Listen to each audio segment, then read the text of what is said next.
10 വർഷത്തിന് ശേഷം അത് ആ ജഡ്ജ്മെന്റിൽ തന്നെ സുപ്രീം കോടതി പറഞ്ഞു, എല്ലാ പോലീസ് സ്റ്റേഷനുകളിലും ലോക്കപ്പുകളിലും ജയിലുകളിലും നിർബന്ധമായും ഈ ബോർഡുകൾ സ്ഥാപിക്കണം, 11 കൽപ്പനകൾ സ്ഥാപിക്കണമെന്നാണ് പറഞ്ഞു. 10 വർഷത്തിന് ശേഷം സുപ്രീം കോടതിയിൽ വന്ന കേസുകളുടെ പോലീസിന്റെ മനുഷ്യാവകാശ ലംഘനങ്ങളുടെ കഥകൾ സുപ്രീം കോടതിയുടെ മുമ്പാകെ വന്നപ്പോൾ സുപ്രീം കോടതി മനുഷ്യാവകാശ കമ്മീഷനുകളിൽ സബ് കമ്മിറ്റി ഫോം ചെയ്യാൻ തീരുമാനിച്ചു.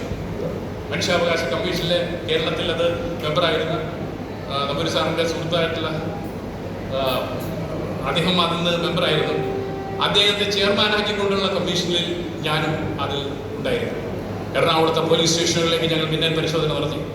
എറണാകുളം സെൻട്രൽ സ്റ്റേഷനിലും പിന്നെ നോർത്ത് പോലീസ് സ്റ്റേഷനിലും ഒക്കെ സർപ്രൈസായി കടന്നു ചെന്നുകൊണ്ട് അവിടെ ഒരാളെ പോലീസ് അറസ്റ്റ് ചെയ്താൽ 24 മണിക്കൂറിനകം മജിസ്ട്രേറ്റിന്റെ മുമ്പാകെ ഹാജരാക്കി അദ്ദേഹത്തിന്റെ അറസ്റ്റ് സാധുവാണോ എന്ന് പരിശോധിക്കപ്പെടാനുള്ള അവകാശം ഭരണഘടനാപരമായി നിലനിൽക്കെ അത് വ്യാപകമായി ലംഘിച്ചുകൊണ്ട് ആഴ്ചകളോളം പോലീസ് സ്റ്റേഷനുകളിൽ ക്രൂരമായ മർദ്ദനങ്ങൾക്ക് വിധേയമാകുന്ന സാധാരണ മനുഷ്യന്റെ ദുഃഖം നാം കാണുന്നു. അപ്പോൾ ഇത് അവസാനിപ്പിക്കാൻ വേണ്ടിയാണ് സുപ്രീം കോടതിയുടെ അതിശക്തമായ ഇടപെടൽ ഉണ്ടായത്. DK Basu versus west Bengal.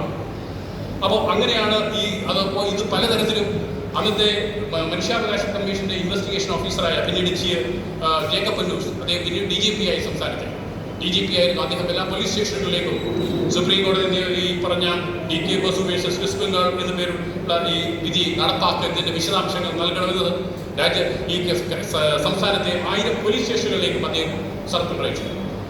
ആ സർക്കുലറിന് മറുപടിയായി പാലക്കാട് ജില്ലയിലെ ആലത്തൂർ പോലീസ് സ്റ്റേഷനിലെ SHO കൊടുത്ത മറുപടി അദ്ദേഹം അത് ഈ മനുഷ്യാവകാശ കമ്മീഷൻ ഏറ്റെടുത്തു.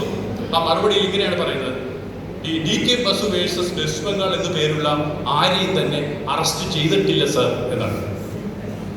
ഈ DK ബസു എന്ന് പറഞ്ഞ വെസ്റ്റ് ബംഗാളിലെ ഒരു അവിടുത്തെ ജഡ്ജിയായിരുന്ന ഒരാളാണ്. അദ്ദേഹം മനുഷ്യാവകാശ ലംഘനം കണ്ടിട്ട് ഒരു പബ്ലിക് ഇൻവെസ്റ്റിഗേഷൻ കൊടുത്തു എന്നുള്ള ഒരൊറ്റ തെറ്റ് മാത്രം അദ്ദേഹം ചെയ്തിട്ടുള്ളൂ.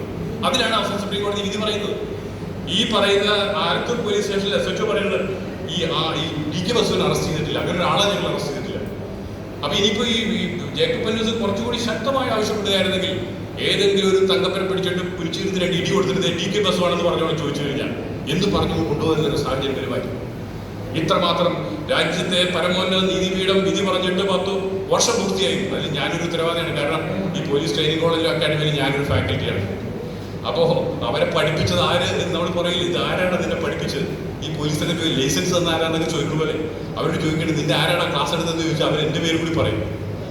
അപ്പോൾ ഇത് ഇത്തരത്തിൽ ഉള്ള DYSPമാരും അപ്പോൾ ഞാൻ മറ്റൊരു ക്ലാസ്സിൽ ഇവിടെ പോലീസ് ട്രെയിനിങ് കോളേജിൽ ഇരിക്കുമ്പോൾ ഈ സംഭവം ഞാൻ പറഞ്ഞു അവിടുത്തെ DYSPമാരുണ്ട്. അപ്പോൾ ഒരു DYSPക്ക് അറിയണം ഈ മഹാൻ ആരാണെന്ന്. ഈ പറഞ്ഞ ആലത്തൂർ SI. അതെ, അപ്പോൾ ഞാനിത് മറുപടി കൊടുത്തു. അപ്പോൾ അദ്ദേഹം ചോദിച്ചു ഇതേ ഇപ്പോൾ DYSP ആണ്. ആ ഓഫീസർ ഇപ്പം DYSP ആണ്. അപ്പോൾ പിന്നെ അവരുടെ കാര്യം ആ പോലീസ് സ്റ്റേഷനിൽ തന്നെയാണ് ഒരു അഭിഭാഷകനെ മൃഗീയമായി മർദ്ദിച്ചു പിന്നെ അസഭ്യം പറഞ്ഞതിന്റെ പേരിൽ പോലീസ് കോടതി അലക്ഷ്യ നടപടി എടുക്കുകയോ അദ്ദേഹത്തെ സർവീസിൽ നിന്ന് സസ്പെൻഡ് ചെയ്യാൻ പിന്നീട് ആലത്തൂരിന്റെ ചരിത്രം അങ്ങനെയാണ് തുടങ്ങുന്നത്. ഈ നമ്മുടെ പോലീസ് സ്റ്റേഷനുകൾ പലതും ആലത്തൂർ പോലീസ് സ്റ്റേഷനുകളാണ്. അപ്പൊ ഇത്തരത്തിലുള്ള ആലത്തൂർ പോലീസ് സ്റ്റേഷനുകളിലെ ഉദ്യോഗസ്ഥന്മാരെ നിലനിർത്തി നിർത്താൻ പര്യാപ്തമായ അതിശക്തമായ ഇടപെടലാണ് രാജ്യത്തെ പരമോന്നത നീതിപീഠം അവിടെ CCTV ക്യാമറകൾ സ്ഥാപിക്കണം എന്ന് പറഞ്ഞു വെച്ചു. പക്ഷേ അപ്പോഴും അവിടെ ഇടിമുറികളുണ്ടായി എന്നാണ് പറയുന്നത്.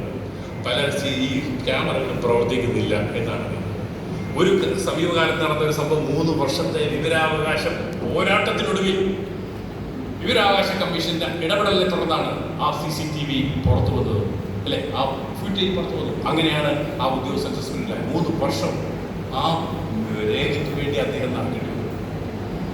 അപ്പോൾ ഈ CCTV ക്യാമറകൾ എല്ലാ പോലീസ് സ്റ്റേഷനുകളും നിർബന്ധമായും വെച്ചിട്ടുണ്ടെന്നും അത് പ്രവർത്തന നിരതമാണ് എന്ന് ഉറപ്പുവരുത്തേണ്ട ബാധ്യത വിവരാവകാശ പ്രവർത്തകർക്കുണ്ട്. RTI 10 കാര്യമുള്ളൂ. അതൊന്നും ഉപയോഗിച്ചാൽ എത്ര CCTV ക്യാമറ വെച്ചിട്ടുണ്ട്, എത്ര പ്രവർത്തിക്കുന്നുണ്ട് ഉൾപ്പെടെയുള്ള ചോദ്യങ്ങൾ ചോദിക്കുന്ന ഉദ്യോഗസ്ഥന്മാർക്ക് അത് പേടിയുണ്ടാവും. അപ്പോൾ ഇത് അതാണ് ഒരു നിയമം ഉണ്ടായതുകൊണ്ട് മാത്രം കാര്യം. ആ നിയമം ഫലപ്രദമായി നടപ്പിലാക്കണം എന്ന നിഷ്ഠയുള്ള ഒരു രാജ്യത്ത് മാത്രമാണ്, വിജ്ഞരായ ഒരു പ്രബുദ്ധമായ ഒരു പൗരസഞ്ചയത്തിന് മാത്രമാണ് വിവരാവകാശ നിയമം പോലെ ഉള്ള ഒരു നിയമത്തിന് അവകാശികൾ ആകാവുന്നത്.